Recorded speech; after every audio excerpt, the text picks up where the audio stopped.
আল্লাহ পাক একজন, তার কোনো শরীক নাই। আল্লাহ রাব্বুল আলামিনের জ্ঞান অসীম। এটার উদাহরণ হাদিসে দেয়া হয়েছে এভাবে যে মুসা এবং খিদির আলাইহিস সালাম নৌকায় সফর করছেন, একটা পাখি এসে নদী থেকে এক ফোঁটা পানি খেয়ে চলে গেল। তখন খিদির আলাইহিস সালাম বলছেন, হে মুসা, এই পাখিটা নদী থেকে যতটুকু পানি পান করতে পেরেছে, এই পানিটুকু হচ্ছে পুরো পৃথিবীর সমস্ত মাখলুকের জ্ঞান। আর এই পুরো নদীতে যত পানি আছে, এই সাগরে যত পানি আছে, এগুলো হলো আল্লাহ রাব্বুল আলামিনের জ্ঞান। আমি কি বুঝাতে পারছি ভাই? এখন সেই আল্লাহ রাব্বুল আলামিন যখন কোনো বিষয়কে সত্য বলবেন, সেটা সত্য কিনা আল্লাহ পাক এখন বলছেন, আমি জিন আর মানব জাতিকে শুধু আমার ইবাদত করার জন্য সৃষ্টি করেছি। তার মানে জিন সত্য কিনা? আচ্ছা, একটু বলে দেই, মানুষের মধ্যে যেমন ভালো মন্দ আছে, জিন জাতির মধ্যেও কি আছে? ভালো মন্দ আছে। দুষ্ট জিন মানুষের ক্ষতি করার চেষ্টা করে। কি করে ভাই? এবং দিন দিন কিন্তু এর প্রভাবটা বাড়ছে। তো এখান থেকে বাঁচার জন্য কিছু প্রোটেকশন আগে বলে দেই, তারপর সামনে যাই। প্রত্যেক দিন সকালে এবং সন্ধ্যায় 3 বার করে সূরা ইখলাস পড়বেন। কুল হুয়াল্লাহু আহাদ, আল্লাহুস সামাদ, লাম ইয়ালিদ ওয়া লাম ইউলাদ ওয়া লাম ইয়াকুল লাহু কুফুয়ান আহাদ। সকালে সন্ধ্যায় কয়বার? 3 বার। আর 3 বার পড়বেন সূরা ফালাক, কুল আউযু বিরাব্বিল ফালাক, এই সূরা। আর 3 বার পড়বেন সূরা নাস, কুল আউযু বিরাব্বিন নাস। এটা প্রত্যেক ফরজ নামাজের পর একবার করে পড়বেন আয়াতুল কুরসি। আয়াতুল কুরসি কোন সূরা আছে? কত নম্বর আয়াত? মাশাআল্লাহ, 255। আল্লাহু লা ইলাহা ইল্লা হুয়াল হাইয়ুল কাইয়্যুম, এখান থেকে শেষ পর্যন্ত। আর কি করবেন? রাতের বেলা ঘুমানোর সময় পড়বেন সূরাতুল বাকারা, এর শেষের 2টা বা 3টা আয়াত। লিল্লাহি মা ফিস সামাওয়াতি ওয়া মা ফিল আরদ, এখান থেকে ফানসুরনা আলাল কওমিল কাফিরিন পর্যন্ত। নবী সাল্লাল্লাহু আলাইহি ওয়াসাল্লাম বলেছেন, রাতের বেলা কেউ যদি সূরা বাকারার শেষের এই 2টা 3টা আয়াত পড়ে ঘুমায়, সারা রাত আপনি যদি ইবাদতে থাকতেন যে নেকি পেতেন, এটা পড়ে ঘুমানোর ফলে সেই নেকি পাবেন ইনশাআল্লাহ। এখন বলেন দেখি, কতজনের সূরা বাকারার শেষের 3টা আয়াত মুখস্থ আছে? মাশাআল্লাহ। তো এখন বলেন আমাকে, আল কোরআনের আলো ঘরে ঘরে কি জ্বলবে? বলেন। শোনেন, আমার কথা রাগ করেন না। আমরা তো সবাই চাই যে আল্লাহর কোরআন আল্লাহর জমিনে প্রতিষ্ঠা লাভ করুক, চাই কি না?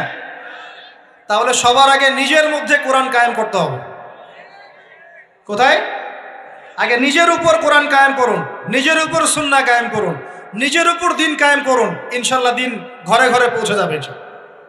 প্রত্যেক ঘরের মানুষ এই নিয়াত করতে পারি কি ইনশাআল্লাহ যে আমরা সবাই কোরআন পড়া শিখবো ইনশাআল্লাহ? কোরআনের বাছাই করা কিছু আয়াত অন্তত মুখস্থ করবো ইনশাআল্লাহ। পুরা কোরআন তোমাদেরকে মুখস্থ করতে বলছি না, হয়তো অনেকে পারবে না, যারা পেরেছে তারা সৌভাগ্যবান, আলহামদুলিল্লাহ। কমপক্ষে সূরা বাকারার শেষের 3টা আয়াত পারবো না ভাই? আয়াতুল কুরসি পারবো না? সূরা ফালাক, সূরা নাস, সূরা ইখলাস, সূরা কাফিরুন, সূরা হাশরের শেষের 3টা আয়াত, সূরা কাহাফ এর প্রথম 10 শেষ 10 আয়াত, সূরা কাহাফ প্রথম 10 শেষ 10 আয়াত, সূরা সফফাত এর প্রথম 10 আয়াত, সূরা আর রহমান, সূরা ইয়াসিন, সূরা মুলক। এই যে কমন জিনিসগুলো, এগুলো মুখস্থ করতে পারবো না ভাই ইনশাআল্লাহ? আল্লাহ পাক সবাইকে তৌফিক দান করুন, বলি আমিন। আর এখন যারা বিয়ে শাদী করেন নাই, নিয়াত করেন যে আপনাদের ঘরে যে সন্তান আসবে, আচ্ছা সন্তানের আগে বউয়ে আসে নাকি? আচ্ছা, যারা বিয়ে শাদী করেন নাই নিয়াত করেন, দিনদার, মুত্তাকি, পরহেজগার, কোরআনওয়ালা মেয়ে ছাড়া বিয়ে করার দরকার নেই। বাস বাস বাস বাস বাস। শোনেন, এর মানে এই নয় যে খালি মাদ্রাসার মেয়েদেরকে বিয়ে করবেন, বরং এমন অনেক দিনী বোন আছেন আমাদের, স্কুল কলেজ ইউনিভার্সিটিতে পড়েন, তারা অনেক বেশি দিন চর্চা করেন। মাশাআল্লাহ। আমি বলেছি কোরআনওয়ালা, দিনদার, পর্দাশীল নারী বিয়ে করবেন। এবং দ্বিতীয় নিয়াত করেন, যে সন্তানই হবে কমপক্ষে একটা সন্তানকে হাফেজে কোরআন বানাবেন ইনশাআল্লাহ, একটা সন্তানকে আলেম বানাবেন ইনশাআল্লাহ। আপনার মেয়ে হলে সেই মেয়েকে আয়েশা রাদিয়াল্লাহু আনহার মতো বানান ইনশাআল্লাহ। আপনার ছেলে হলে আপনার ছেলেকে আবু বকর, ওমর, ওসমান, আলী রাদিয়াল্লাহু আনহুম আজমাইন তাদের আদর্শে করে তোলেন ইনশাআল্লাহ। পারা যাবে না ভাই? যখন ঘরে ঘরে কোরআনওয়ালা মানুষ তৈরি হবে না, আল্লাহর জমিনে আল্লাহর দিন এমনি প্রতিষ্ঠা হয়ে যাবে ইনশাআল্লাহ। বাতিল কোন দিক পালিয়ে যাবে ঠিক নাই। সব কিছু শেষ আছে না বলেন তো? সব কিছু শেষ আছে। নমরুদ আছে না নাই? দুনিয়াতে আছে। মানুষ তার নামও স্মরণ করে। যখন সে দুনিয়া ছিল মনে হচ্ছিল দুনিয়াটাই তার, তখন মনে হচ্ছিল কি দুনিয়াটাই নমরুদের। ফেরাউন দুনিয়া আছে না নাই? আছে। তার নামও কি মানুষ স্মরণ করে? যখন ফেরাউনের রাজত্ব ছিল, যুগ ছিল, তখন মনে হতো যে পুরো দুনিয়াটাইও। কথা বুঝতে পারছেন না? এরকম প্রত্যেক যুগে যুগে। আজ জাতির নাম শুনেছেন? আজ জাতি এই তাল গাছের সমান লম্বা চওড়া ছিল এক একজন। বিশ্বাস করছেন না? তাল গাছের সমান লম্বা চওড়া ছিল এবং পাহাড় কেটে কেটে তারা বাড়িঘর নির্মাণ করত। তাদের কাছে আল্লাহ পাক নবী হিসেবে পাঠিয়েছিলেন হুদ আলাইহিস সালামকে। কোন নবী? সূরা হুদ পড়ে দেখবেন। আপনি যদি কবিতা, সাহিত্য, ছন্দ এগুলো পছন্দ করেন তাহলে সূরা হুদ আপনার জন্য। সুবহানাল্লাহ।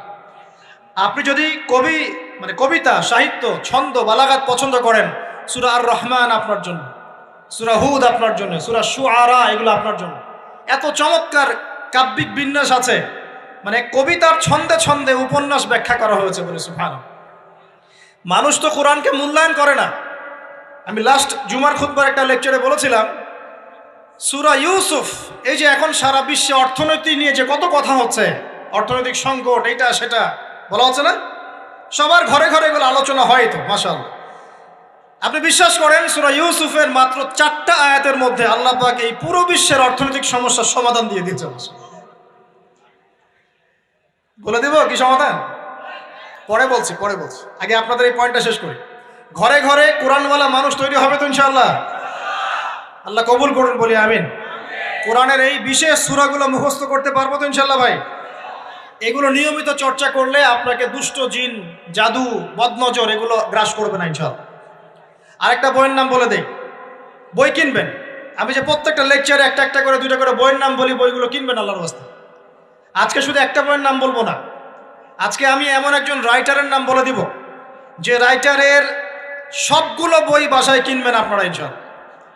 যদি আপনি এই রাইটারের, এই আলেমের সবগুলো বই বাসায় রাখতে পারেন এবং চর্চা করতে পারেন, ইনশাআল্লাহ আপনি সিরাতুল মুস্তাকিমেই থাকবেন ইনশাআল্লাহ। আমি আপনার জিম্মেদার হচ্ছি ইনশাআল্লাহ। যদি আপনি পথভ্রষ্ট না হয়ে যান, এই বইগুলোতে এত চমৎকার করে গাইডলাইন দেওয়া আছে, আপনি ইনশাআল্লাহ সঠিক পথেই থাকবেন। নামটা বলে দিব, সবার প্রিয় আলেম, পুরো বিশ্বের, শুধু বাংলাদেশের নয়, অন্যতম একজন প্রিয় আলেম, বিদগ্ধ আলেমে দ্বীন আল্লামা মুফতি তকি উসমানী দামাত বারাকাতুহু। নাম শুনেছেন? এই নামটা শুনেছেন? আচ্ছা, তার অনেক বই আছে, প্রায় 200, 300, 400 মতো। সবগুলা বই বাসায় কিনবেন ইনশাআল্লাহ।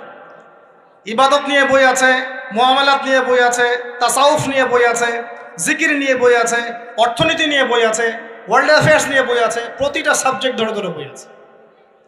কোথায় পাবেন? এই তো অনলাইনে অনেক বুকশপ আছে না, এগুলোতে পাবেন। বাংলা বাজারে ঢাকায় পাবেন। এগুলো অনুবাদ হয়ে গেছে আলহামদুলিল্লাহ। এবং বাংলাদেশে অনেক স্টুডেন্ট আছে তার হাতে গড়া। তাদের এলেম, তাদের আমল, তাদের আখলাক দেখলে পরকালকে চেনা যায় মাশাআল্লাহ। বই কিনতে পারবেন তো একটু ইনশাআল্লাহ? আরে ভাই, ইউনিভার্সিটির ক্যান্টিনে বসলেই তো 100 টাকা শেষ হয় আপনার। আর ক্যান্টিনে যদি বোরখাওয়ালা কাউকে নিয়ে বসেন তাহলে তো শেষ। এখন সহি প্রেম করে মানুষ। এক ভাই প্রশ্ন করেছে সেদিন, কালকেই, যে সে দিনের পথে ফিরে এসেছে কিন্তু তার গার্লফ্রেন্ডকে ভুলতে পারে না। তো বলছে, ভাই তাকে দাওয়াত দেওয়ার খাতিরে হলেও কি ফোনে কথা বলা যাবে? কি উত্তর দিব বলেন? আপনি পবিত্র হতে যাচ্ছেন কি না? পবিত্র হতে যাচ্ছেন, পবিত্র পথে আসতে চাচ্ছেন, তাহলে অপবিত্র পথে আবার কেন ফিরে যাবেন? এগুলো কি হালাল না হারাম? আল্লাহ পাক বলেছেন, লা তাকরাবু জিনা, জিনার ধারের কাছেও যেও না, ধারের কাছেও যেও না। দেখেন, এই একই কথা আল্লাহ পাক আদম এবং হাওয়া আলাইহিস সালামকে এইরকম শব্দে বলেছিলেন, ওয়ালা তাকরাবা হাযিহি শাজারা, তোমরা এই গাছের ফল খেও না এমন নয়, তোমরা এই গাছের কাছেও যেও না। আমার কথা কি বুঝতে পারছেন? মানে এই বাঁশ অতিক্রম করে এসো না এমন নয়, এই বাঁশের কাছেও বসবা না। বুঝতে পারছেন কথা? একইভাবে আল্লাহ বলছেন, ওয়ালা তাকরাবু জিনা, তোমরা জেনা করো না এমন নয়, জেনার কাছেও। ফিজিক্যাল রিলেশন তো অনেক দূরের কথা, হারাম। আপনি ফোনেও কথা বলবেন না, আল্লাহ পাক তৌফিক দান করুন। আপনি যদি পবিত্র থাকতে পারেন ইনশাআল্লাহ তাআলা আল্লাহ পাক আপনাকে আপনার উপযুক্ত পাত্রী দিবেন ইনশাআল্লাহ। আর যদি আপনি পবিত্র থাকতে না পারেন, এমন হতে পারে যে হয়তো আপনি পবিত্র কাউকে পান নাই, হতে পারে কি না? আচ্ছা প্রিয় ভাইয়েরা, বইটা কিনবেন, বইটার নাম, দোয়ার বইটার নাম হলো হিসনুল মুসলিম। কি নাম? হিসনুল মুসলিম। যদি কিনতে না পারেন, ওই যে প্লে স্টোরে ঢোকেন, প্লে স্টোরে ঢুকে দেখবেন যে একটা অ্যাপস আছে হিসনুল মুসলিম। এখানে যতগুলো দোয়া আছে সবগুলো দোয়া আগামী 1 বছরের মধ্যে মুখস্থ করবেন। রাজি আছেন কি না? আর এখানে সকাল সন্ধ্যায় পড়ার জন্য কিছু দোয়া আছে, সকাল সন্ধ্যায় পড়ার। এই দোয়াগুলো আল্লাহর ওয়াস্তে মুখস্থ করবেন, পারবেন ইনশাআল্লাহ? আল্লাহ তৌফিক দান করবেন, আমিন। আর একটা আমল বলে দিব, তারপর সামনে যাব। সেটা হলো 5 ওয়াক্ত নামাজ তো পড়েন মাশাআল্লাহ, নাকি? কারা কারা নামাজ 5 ওয়াক্ত পড়েন হাত তোলেন দেখি। আলহামদুলিল্লাহ, মাশাআল্লাহ, হাত নামান। আর যারা নামাজ পড়েন না তাদেরকে আমি একটা হাদিস শোনাবো, একটা হাদিস শুনবেন। নবী সাল্লাল্লাহু আলাইহি ওয়াসাল্লাম বলেছেন, قال النبي صلى الله عليه وسلم بين العبد وبين الكفر والشرك ترك الصلاة। আল্লাহ পাকের বান্দা আর একজন কাফের মুশরিকের মধ্যে পার্থক্যই হচ্ছে নামাজ। আল্লাহ পাকের বান্দা মানে মুমিন মুসলিম এবং একজন কাফের মুশরিকের মধ্যে পার্থক্য কি? মান তারাকা সালাতান মুতাআম্মিদান ফাকাদ বারিয়াত মিন যিম্মাতিল্লাহ। কেউ যদি ইচ্ছাকৃতভাবে তার উপর ফরজ নামাজকে ছেড়ে দেয়, সে যেন আল্লাহ পাকের জিম্মেদারি থেকে মুক্ত হয়ে গেল।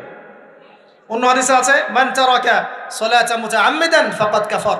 কেউ যদি ইচ্ছা করে নামাজ ছেড়ে দেয়, সে ব্যক্তি কুফরি করলো। বলি নাউজুবিল্লাহ। আমরা কি কুফরি করতে চাই নাকি ভাই?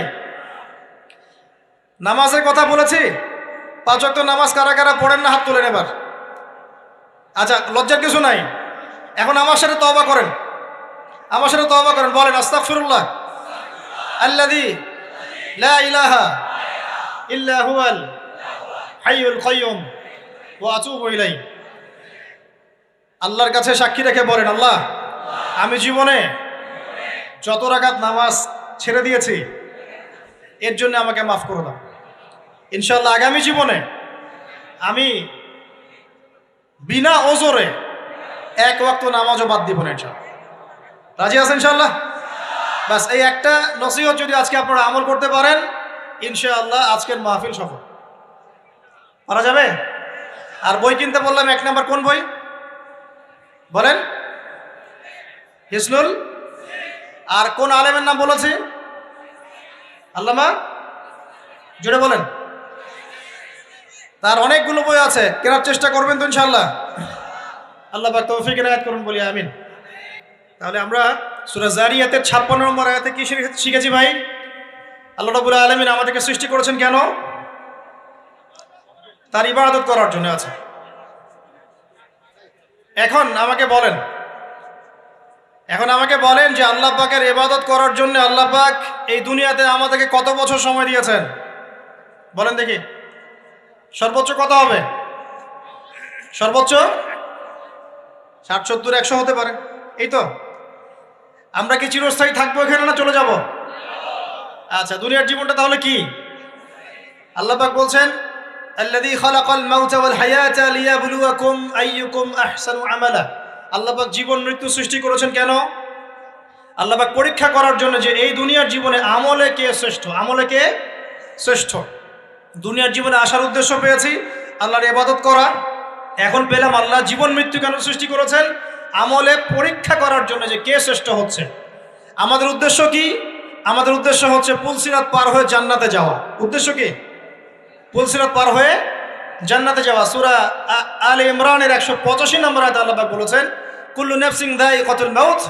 প্রত্যেকটা নফস মৃত্যুর স্বাদ গ্রহণ করবে, এরপর কিয়ামতের মাঠে তাদের আজর তাদেরকে পূর্ণ মাত্রায় বুঝিয়ে দেওয়া হবে। আল্লাহ পাক বলছেন, ফামান যুহজিহা আনিন নারি ওয়া উদখিলাল জান্নাতা ফাকাদ ফাজ। ওই দিন যে ব্যক্তিকে জাহান্নাম থেকে বাঁচানো হবে এবং জান্নাতে প্রবেশ করানো হবে, সেই ব্যক্তি হচ্ছে সফল। কথা ঠিক কিনা? তাহলে উদ্দেশ্য পেলাম তো, আমাদের গন্তব্য পেলাম তো। আমাদের গন্তব্য কি তাহলে? জান্নাত। এখন এই দুনিয়ার জীবনে আমরা সর্বোচ্চ হয়তো 100 বছর বাঁচবো, আল্লাহ ভালো জানেন, তাই তো? এই দুনিয়ার জীবনের এই হায়াতের সবচেয়ে ইম্পর্টেন্ট টাইমটা কোনটা বলেন? সবচেয়ে ইম্পর্টেন্ট টাইম কোনটা? যৌবন কিনা? যৌবন কাকে বলে? যৌবন কাকে বলে? কত বছর থেকে কত বছর পর্যন্ত? 20 থেকে 40, বা 15 থেকে 40, বা 20 থেকে 50, এই তো? আচ্ছা, এই বয়সের মধ্যে কারা কারা আছেন হাত তোলেন দেখি। মাশাআল্লাহ, সবাই তো দেখি এই বয়সে, হাত নামান। এখন এই বয়স সম্পর্কে আগে 2টা হাদিস শোনেন, আমার দিকে তাকান, তারপরে আমি বলছি অবস্থা কি, করণীয় কি। আমি বলেছি যুবকদেরকে কিছু নসিহত করবো আজকে, নিয়াত করেছি, ঠিক আছে ভাই? আচ্ছা, যুবকদের সম্পর্কে প্রথম হাদিস, রাসূল সাল্লাল্লাহু আলাইহি ওয়াসাল্লাম বলেছেন, কিয়ামতের মাঠে মানুষ যখন উঠবে, আমরা উঠবো কি না? আচ্ছা, নাকি উঠবো না? যারা আগুনে পুড়ে গেছে তারা উঠবে কি না? যারা পানিতে ডুবে গেছে, যাদের লাশও খুঁজে পাওয়া যায় নাই, উঠবে কি না? উঠবে। আচ্ছা, যখন মানুষ উঠবে তখন তাকে 5টা প্রশ্ন করা হবে। কয়টা ভাই? এই 5টা প্রশ্নের আগে সে তার পা সামনেও ফেলতে পারবে না, পিছনেও ফেলতে পারবে না। আমরা কি একটু চিন্তা করতে পারছি কত ভয়ঙ্কর হবে বিষয়টা? এই সামান্য গরমে আমাদের অবস্থা খারাপ, সূর্য সেদিন সামনে নিচে, আর মানুষ উঠে দাঁড়িয়ে আছে, তাদেরকে 5টা প্রশ্ন করা হবে। যতক্ষণ পর্যন্ত প্রশ্নের উত্তর দিতে পারছে না, সামনেও যেতে পারবে না, পিছনেও আসতে পারবে না, পা নড়াতে পারবে না। 1, তোমার পুরো জীবনটা তুমি কোন কাজে ব্যয় করেছো? উত্তর কি রেডি আছে আমাদের কাছে? আমরা কি বলতে পারবো, হে আল্লাহ, আমরা আমাদের পুরো জীবন তোমার ইবাদত করে কাটিয়েছি? 2, তোমার যৌবন স্পেশালি তুমি কোন কাজে ব্যয় করেছো? তোমার যৌবন তুমি স্পেশালি কোন কাজে ব্যয় করেছো? যুবকরা কি উত্তর দেওয়ার জন্য প্রস্তুত আছে যে আমাদের যৌবন আমরা আল্লাহর পথে কাটিয়েছি? সবাই কি বলতে পারবো? 3 নাম্বার, তোমার রিজিকের উৎস কি ছিল? কোন পথে সম্পদ অর্জন করেছো? 4 নাম্বার, কোন পথে সম্পদ ব্যয় করেছো? কোন কোন খাতে সম্পদ ব্যয় করেছো? আমরা কি আমাদের আয় এবং ব্যয়ের হিসাব দেওয়ার জন্য প্রস্তুত? 5, তোমাকে আমি যে জ্ঞান দিয়েছিলাম সেই জ্ঞান অনুযায়ী আমল করেছো কিনা? আল্লাহ পাক আমাকে আপনাদের সবাইকে তৌফিক দান করুন, জানা অনুযায়ী আমল করার তৌফিক দান করুন। এই 5টা প্রশ্নের মধ্যে যৌবনকাল ইম্পর্টেন্ট কিনা ভাই? গুরুত্বপূর্ণ কিনা? মাথায় রাখি। সামনে একটা হাদিস শুনুন, রাসূল সাল্লাল্লাহু আলাইহি সাল্লাম বলছেন, কে এই কিয়ামতের মাঠেই 7 শ্রেণীর মানুষকে আল্লাহ পাক বিশেষ মেহমানদারির ব্যবস্থা করবেন, আরশের ছায়ায় ছায়া দিবেন ইনশাআল্লাহ। কোথায় ছায়া দিবেন? ওই দিন এই ছায়া ছাড়া অন্য কোনো ছায়া থাকবে না। নবী সাল্লাল্লাহু আলাইহি ওয়াসাল্লাম বলছেন, তার মধ্যে প্রথম শ্রেণী হচ্ছে ইমামুন আদিল, ন্যায়পরায়ণ শাসক। ন্যায়পরায়ণ, আচ্ছা, ন্যায়পরায়ণ শাসকের একটা এক্সাম্পল দেই। মক্কার জাহেলি যুগে সাহাবীরা ঈমান নিয়ে এসেছেন, বাস তাদের উপর নির্মম নির্যাতন শুরু হয়ে গেছে, আবু জেহেল, আবু লাহাব, উতবা, শায়বা। তখন সাহাবীরা আল্লাহ রাসূলের কাছে এসে বলছেন, ইয়া রাসূলুল্লাহ, আপনি একটু বদদোয়া করেন, তাদের উপর বদদোয়া করেন, আমরা তো আর পারছি না। নবী সাল্লাল্লাহু আলাইহি ওয়াসাল্লাম বললেন, তোমরা মক্কা থেকে হিজরত করে হাবাসায় চলে যাও। কোথায়? হাবাসা। হাবাসা মানে হচ্ছে আবিসিনিয়া। আবিসিনিয়া মানে এখনকার ইথিওপিয়া, ইরিত্রিয়া। নাম শুনেছেন কি? বিশেষ কোচিং তো করছেন অনেকে। আফ্রিকা মহাদেশের একটা ছোট্ট দেশ ইরিত্রিয়া, ওখানে চলে যাও। তখন বলেছিলেন তিনি হাবাসায় চলে যাও। সাহাবীরা জিজ্ঞাসা করছেন, হাবাসায় কেন? নবী সাল্লাল্লাহু আলাইহি ওয়াসাল্লাম বলছেন, সেখানে একজন খ্রিস্টান ন্যায়পরায়ণ শাসক আছেন, যার রাজ্যে কেউ জুলুমের শিকার হয় না। কি বললাম বলেন তো? হাবাসা কে আছেন? একজন মুসলিম না খ্রিস্টান? খ্রিস্টান ন্যায়পরায়ণ শাসক আছেন, যার রাজ্যে কেউ জুলুমের শিকার, মুসলমান নন এমন একজন শাসকের প্রশংসা করে আমাদের নবীজি বললেন, তার রাজ্যে কেউ জুলুমের শিকার হয়। সুবহানাল্লাহ। সাহাবীরা সেখানে হিজরত করলেন। নেতৃত্ব দিয়েছেন জাফর বিন আবি তালেব রাদিয়াল্লাহু আনহু। সেই সাহাবী বাদশাহ নাজাশী, তার নাম ছিল বাদশাহ নাজাশী, তার সামনে দাঁড়িয়ে সূরা মারিয়াম তেলাওয়াত করেছিলেন। ওই সূরা মারিয়ামে ইয়াহইয়া, জাকারিয়া, ঈসা, তার মা, এই গল্প ঘটনাগুলো আছে। এই সূরার তেলাওয়াত শুনে বাদশাহ নাজাশীর চোখ দিয়ে পানি পড়তে পড়তে দাড়ি ভিজে গিয়েছে। সুবহানাল্লাহ। শেষে তিনি ঈমান নিয়ে আসেন, মুসলমান হন, আলহামদুলিল্লাহ। আমাদের নবীজি তার জানাজার নামাজ পড়েছিলেন। আমাদের নবীজি তার গায়েবানা জানাজার নামাজও পড়েছেন, বলেন সুবহানাল্লাহ। এখানে একটা পয়েন্ট খালি বলতে চাই, একজন অমুসলিম শাসক সম্পর্কে আমাদের নবীজি মন্তব্য করেছিলেন, তার রাজ্যে কেউ জুলুমের শিকার হয় না। আর আজকের দিনে সারা বিশ্বের কোনো কোনো ক্ষেত্রে মুসলিম শাসকদের ব্যাপারেও এই কথা বলা যায় না যে তার রাজ্যে কেউ জুলুমের শিকার হয়। আল্লাহ পাক বলছেন আরশের ছায়া আমি ছায়া দিব 7 শ্রেণীর মানুষকে। কয় শ্রেণী? তার মধ্যে প্রথম শ্রেণী হচ্ছে ইমামুন আদিল, ন্যায়পরায়ণ শাসক। আল্লাহ পাক আমাদের সমস্ত শাসকদেরকে ন্যায়পরায়ণ হওয়ার তৌফিক দান করুন। 2 নাম্বার, সেই যুবককে আমি সেখানে আশ্রয় দিব যেই যুবক তার যৌবনকালটা আল্লাহর পথে কাটিয়ে দিয়েছে। এবার কি হাদিসটা আপনি পেয়েছেন? এর আগের হাদিস কি শুনলেন? পা নড়াতে পারবেন না যতক্ষণ পর্যন্ত এই প্রশ্নের উত্তর না দিচ্ছেন যৌবনকাল কোন পথে ব্যয় করেছেন। এখন যদি আল্লাহর পথে ব্যয় করেন তাহলে আরশের ছায়া ছায়া পাচ্ছেন, আলহামদুলিল্লাহ। বাকিগুলো কারা কারা একটু বলে দেই। 3 নাম্বার হচ্ছে সেই ব্যক্তি যে একজন আরেকজনকে মহব্বত করে, এক ব্যক্তি আরেক ব্যক্তিকে মহব্বত করে শুধুমাত্র আল্লাহর সন্তুষ্টির জন্য। কথা কি বুঝতে পারছেন? এই মহব্বত আবার এই ছেলে মেয়ের ফ্রি মিক্সিং না। কথা বুঝতে পারেননি? দিনের খাতিরে মহব্বত, আল্লাহর জন্য মহব্বত, আল্লাহর জন্য। এখানে 4 নাম্বার এমন ব্যক্তি যে এত গোপনে দান করে যে তার বাম হাত জানে না ডান হাত কি দান করেছে। আমরা তো এখন 1 টাকা দান করলে 100 টাকা ফুটাই। ফেসবুক আছে, মারাত্মক একটা জিনিস ফেসবুক, মানে এটা মানুষকে আর মানুষ রাখে না। যে ব্যক্তি ফেসবুকে আসক্ত তার সাথে কথাবার্তা বলা, লেনদেন, চলাফেরা খুব ডিফিকাল্ট। মানে কি বোঝেন আগে কথাটা? কেন ডিফিকাল্ট? কারণ সে এত বেশি আসক্ত এখানে যে পান থেকে চুন খসলে সে আপনাকে পাবলিকলি ধুয়ে রেখে দিবে। কিছু হইলে আপনাকে ফেসবুকে টেনে নিয়ে আসবে, ফেসবুকে সবাইকে বলবে উনি আমার সাথে এই কাজ করছে। আপনি বলারও টাইম পাবেন না যে আপনি নির্দোষ। তো খুব মুশকিল না এগুলা। আল্লাহ মাফ করুক আমাদেরকে। এমনভাবে দান করে যে বাম হাত জানে না ডান হাত কি দান করছে।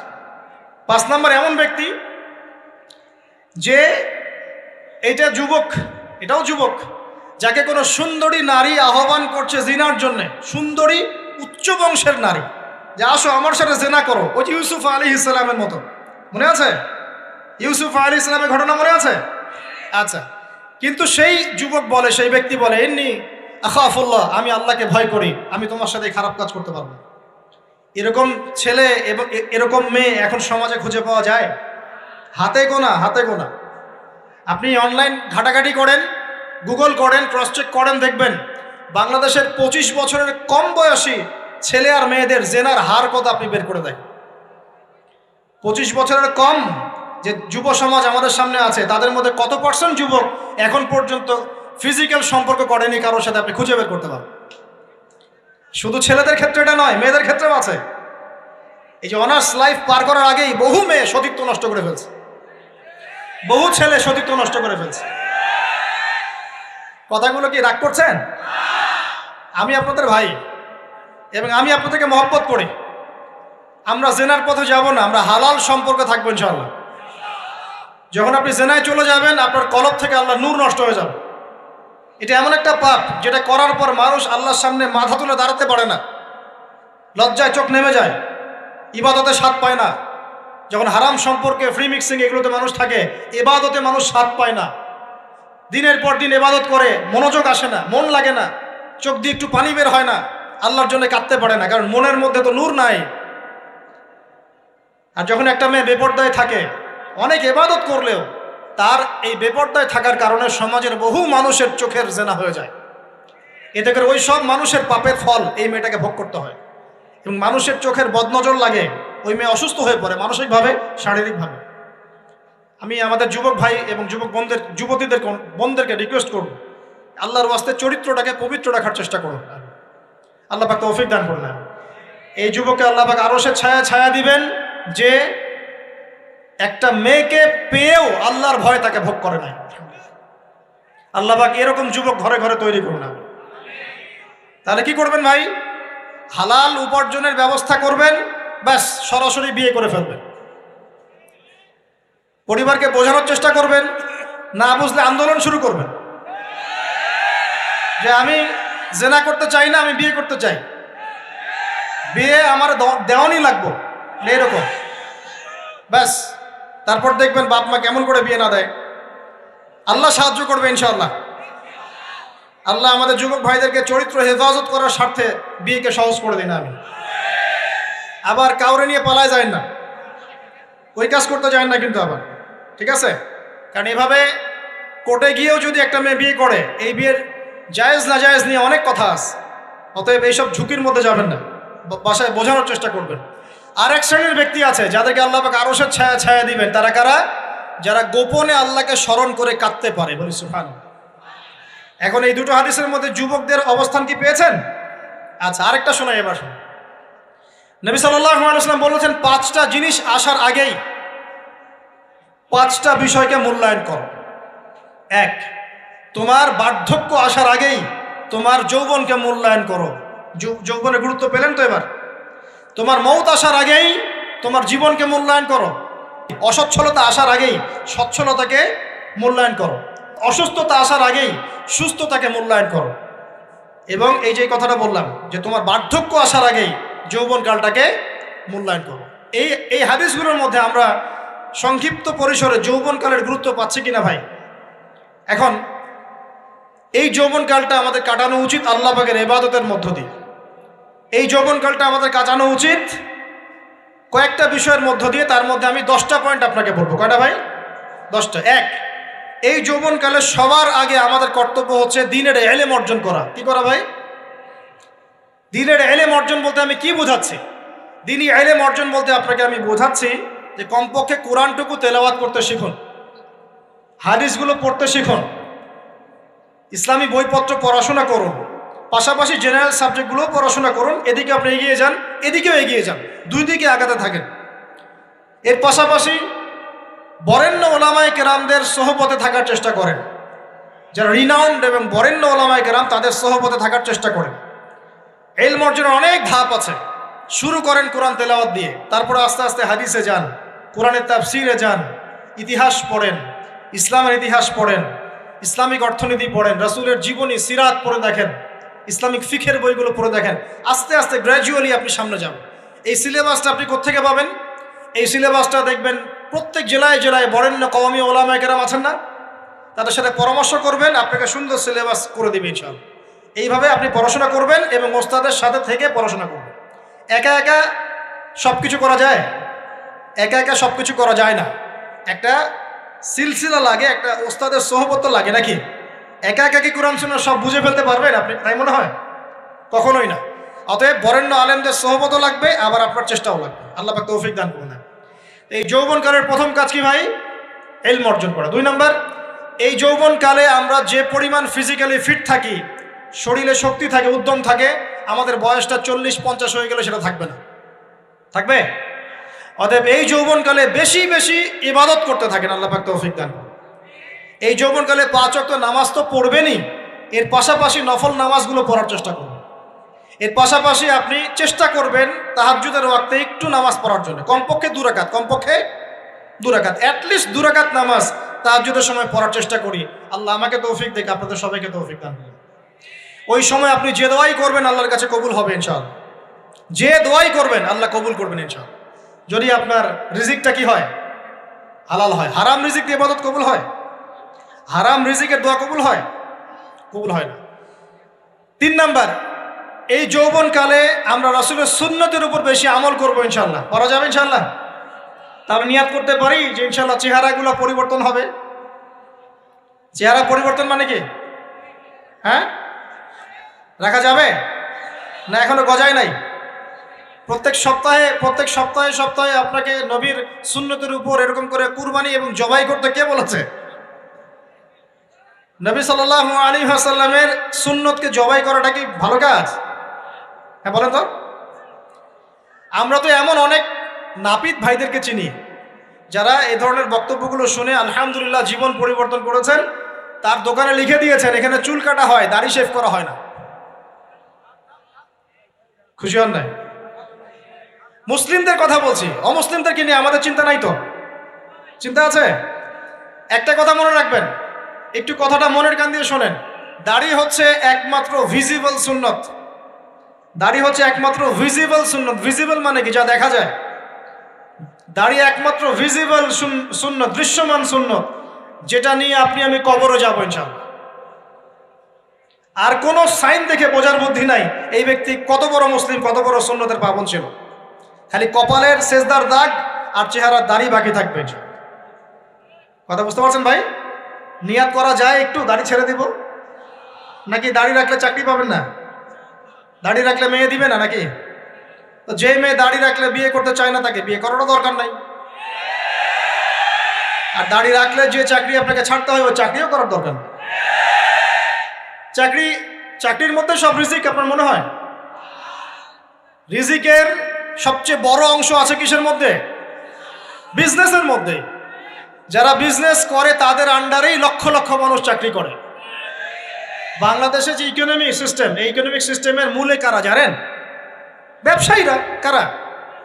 বড় বড় ব্যবসায়ীরা। এমন অনেক ব্যবসায়ী আছেন যাদের একজনের জাকাতের টাকা দিয়ে একটা গ্রামের মানুষকে খাওয়ানো যায়। বিশ্বাস করছেন না? ইকোনমিক তো আমার সাবজেক্ট, আমরা পড়েছি এগুলো, পড়াশোনা করেন দেখেন। বিজনেস, এরপরে আছে ক্রিয়েটিভ কোনো প্রজেক্ট, এমন কোনো প্রজেক্ট যেটা এখন পর্যন্ত কেউ লঞ্চ করে নাই। এখন অনলাইনে অনেকে আয় করেন না, আজকে থেকে 20 বছর আগে মানুষ এটা করেছিল। এখন অনেক মানুষ বাহির থেকে পড়াশোনা করে দেশে এসে এই যে ডেইরি প্রজেক্ট করছে, পোলট্রি করছে, নতুন নতুন অনেক প্রজেক্ট করছে না? কৃষিভিত্তিক অনেক কাজ করছে। তারা কি সচ্ছল না? আমি একজন ভাইয়ের কথা জানি, যিনি আলহামদুলিল্লাহ আল্লাহর এই অধম বান্দার ওয়াজ শুনে সুদের চাকরি ছেড়ে দিয়েছিলেন। চাকরি ছেড়ে দিয়ে তিনি চায়ের বিজনেস শুরু করে, চায়ের বিজনেস। তো ইদানিং জানলাম তিনি এখন মানুষকে টাকা ধার দেন। মাশাআল্লাহ, তিনি এখন মানুষকে টাকা ধার দেন চায়ের ব্যবসা করেই। আর আমাকে তো এখনো মানুষের কাছে হাত পাততে হচ্ছে। কথা বুঝতে পারেন নাই? আল্লাহ পাক তাকে সুদ ছেড়ে দেওয়ার জন্য সচ্ছল করে দিয়েছেন। এই ওসিলা দিয়েই তিনি সচ্ছল হয়েছেন আলহামদুলিল্লাহ। রিজিক কার হাতে? এটা বিশ্বাস করেন, রিজিক আল্লাহর হাতেই। আল্লাহ পাক চাইলে আপনাকে বেহিসাব রিজিক দেবেন ইনশাআল্লাহ।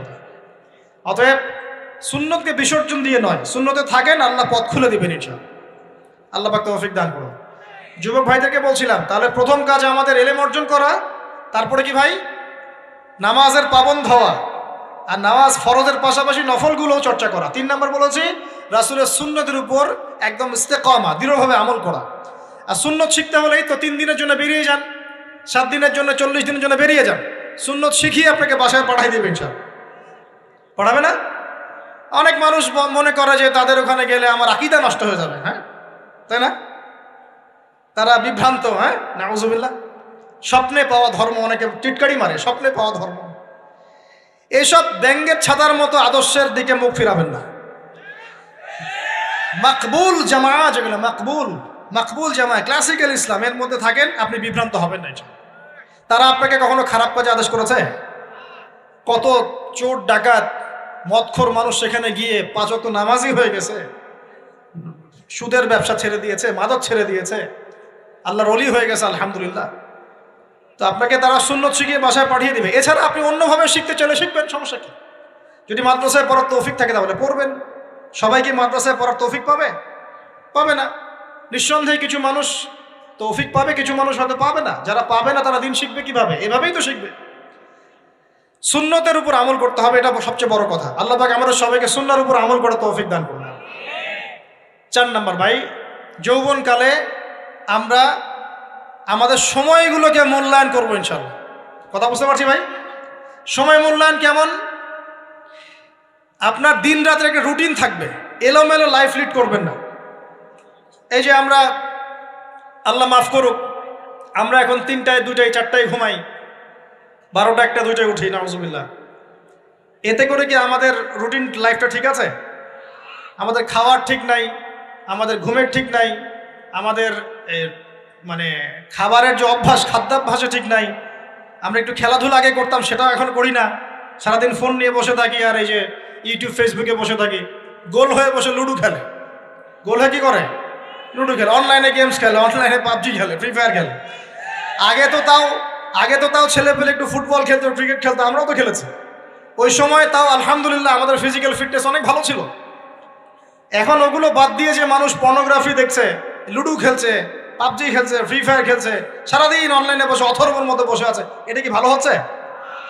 এজন্য অ্যাটলিস্ট ফজরের নামাজ পড়ে জিকির আজগার করে পড়াশোনা করে আধা ঘন্টা 1 ঘন্টা একটু খেলাধুলা করলে কি সমস্যা? একটু ফুটবল খেলেন, দৌড়াদৌড়ি করেন, জগিং করেন, একটু ব্যায়াম করেন। আল্লাহ পাক আপনাদের যৌবনে বরকত দান করুন, আমিন। এই কাজগুলো করতে হবে কিনা? ভালো না খারাপ? করেন। আর নিয়মতান্ত্রিক লাইফ লিড করবো আমরা। নিয়মতান্ত্রিক, আমার জীবনে একটা রুটিন থাকবে, এই রুটিনের বাইরে যাব না। পড়াশোনার রুটিন থাকবে, খেলার বা এক্সারসাইজ রুটিন থাকবে, খাওয়া দাওয়ার রুটিন থাকবে, দাওয়ার রুটিন থাকবে, আমি আলেমুল আমাদের কাছে যাবো, এই রুটিন থাকবে।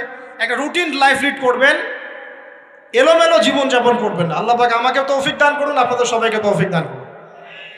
কয়টা বলেছি ভাই বলেন? 6 নাম্বার, যৌবনকালে সবচেয়ে বেশি বেঁচে থাকবো নারীর ফিতনা থেকে। কি থেকে ভাই? যৌবনকালে সবচেয়ে বেশি বেঁচে থাকবো কি থেকে?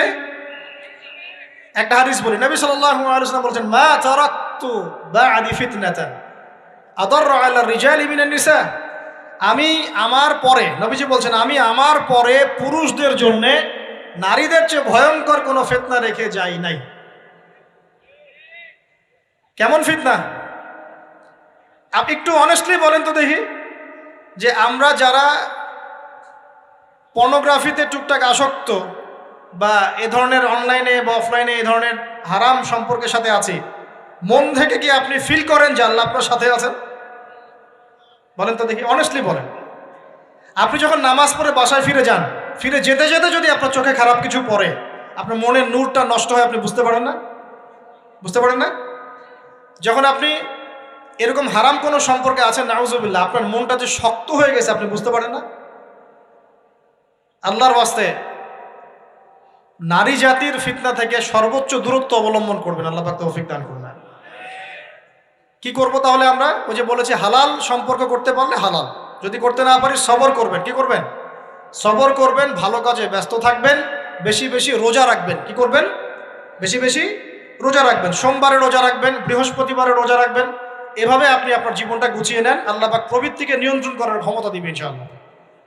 এরপরেও যদি ভুল হয়ে যায়, হতে পারে এই যুগটা ফিতনার যুগ, চরম ফিতনার যুগ। যদি কোনো ভুল হয়ে যায়, খবরদার আপনি হতাশ হবেন না।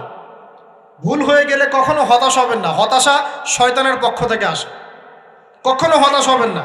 দেন ওযু করে জায়নামাজে দাঁড়িয়ে 2 রাকাত নামাজ পড়ে আল্লাহকে বলবেন, আল্লাহ আমার ভুল হয়ে গেছে, আমাকে মাফ করে দাও। পারা যাবে ইনশাআল্লাহ। জীবনে কখনো হতাশ হবেন না। জীবনে যাই হয়ে যাক না কেন, কখনো হতাশ হবেন না। মনে রাখবেন, আল্লাহ আপনার রব, আল্লাহ আপনার সাথে আছেন ইনশাআল্লাহ। অতএব নারীর ফিতনা থেকে নিজেকে বাঁচিয়ে রাখার চেষ্টা করুন, আল্লাহ পাক তৌফিক এনায়েত করুন। 7 নাম্বারটা হচ্ছে, এই সমাজ আপনাকে যেভাবে শেখায়, কিভাবে শেখায়? এই যে স্কুল, কলেজ, ইউনিভার্সিটি, চাকরি, বিয়ে, সন্তান প্রতিপালন, আর তারপর ইন্না লিল্লাহি ওয়া ইন্না ইলাইহি রাজিউন, এই তো শেখায় নাকি? সবসময় মনে রাখবেন যে আল্লাহ রাব্বুল আলামিনের পরিকল্পনাই আপনার উপরে সবচেয়ে বেশি অগ্রাধিকার যোগ্য, সমাজের পরিকল্পনা নয়। পরিবার আপনাকে চাপ দিচ্ছে, চাকরি পাস না, পড়াশোনা করিস না, হ্যাঁ পড়াশোনায় কেন তুই 80 নাম্বার পাইলি না, কেন চান্স পেলি না, কবে চাকরি পাবি, কবে আমাদেরকে দেখবি, খাওয়াবি, পড়াবি, এই যে চাপগুলো চারপাশ থেকে আসে কিনা? অনেক যুবক দেখা যায় মাদকাসক্ত হয়, অনেকে দেখা যায় আত্মহত্যা করছে ইদানিং, করছে কিনা ভাই? এই শব্দটা থেকে আমি এই পয়েন্টটা আজকে লিখেছিলাম যে ভুলেও আল্লাহর প্রতি বিশ্বাস এবং তাওয়াক্কুল হারাবেন না। সমাজ যেভাবে শেখায়, সমাজ চারপাশে যে চাপ আপনাকে দিচ্ছে, এই চাপে নিজে গা ভাসিয়ে দিবেন না। আপনি আল্লাহর কাছে দোয়া করবেন, আল্লাহর কাছে পথ চেয়ে নেবেন এবং আল্লাহর প্রতি তাওয়াক্কুল ভরসা করবেন। কখনো আত্মহত্যার পথ বেছে নেবেন। কি হয়েছে? 80 নাম্বার পান নাই তো কি হয়েছে? আপনি চেষ্টা করেছেন কিন্তু চান্স পান নাই তো কি হয়েছে? চেষ্টা তো করেছেন আপনি চেষ্টা করেছেন ইউনিভার্সিটিতে চান্সের জন্য, আপনি চান্স পাই নাই, চেষ্টা করেছেন না আপনি? বাস, চেষ্টা করেছেন, পাই নাই, তাকদিরে ছিল পাই নাই, বাস। আমি আমার চেষ্টা করেছি। কখনোই আত্মহত্যার পথ বেছে নেবেন না। আর আমরা পিতা মাতাদেরকে রিকোয়েস্ট করব, কোনো অবস্থাতেই সন্তানকে এত বেশি চাপ দিবেন না যে সন্তানটার এই কোমরটাই ভেঙে চলে। এই সমস্যাগুলো দিন দিন বাড়ছে সমাজের মধ্যে। কেন এত চাপ দিচ্ছেন? তার প্রতিভা কোথায় খুঁজে বের করুন। তাকে জোর করে কেন টেনে লম্বা করার চেষ্টা করছেন? আমাদের সমাজে বাচ্চা হয়ে গেলেই তার পিঠে একটা সিল মেরে দেয়, হয় ডাক্তার না হলে ইঞ্জিনিয়ার। কেন? এর বাইরে কোনো প্রফেশন নাই। আমার সন্তানকে হয় ঢাকা বিশ্ববিদ্যালয়ে চান্স পেতে হবে, না হলে বুয়েটে, না হলে এখানে। এর বাইরে আর কোথাও পড়ারই জায়গা নাই। আর এখানে পড়লেই আমার সে ছেলে বা আমার মেয়ে একদম সবচেয়ে বড় জ্ঞানী হবে, অন্য কোনোভাবে হবে না, এটা গ্যারান্টি দেওয়া আছে? যারা সভ্যতা বিনির্মাণ করেছেন তারা কয়জন বড় বড় ডিগ্রি সার্টিফিকেট পেয়েছেন খুঁজে বের করে দেখেন খুঁজে বের করে।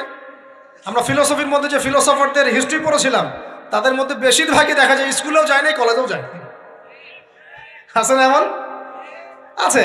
আমি বলছি না আপনারা যাবেন না, আমি বলছি জ্ঞানের মানদণ্ড এটাই নয় যে আমার সার্টিফিকেট অর্জিত হয়েছে, সার্টিফিকেটটাই জ্ঞানের মানদণ্ড নয় তো।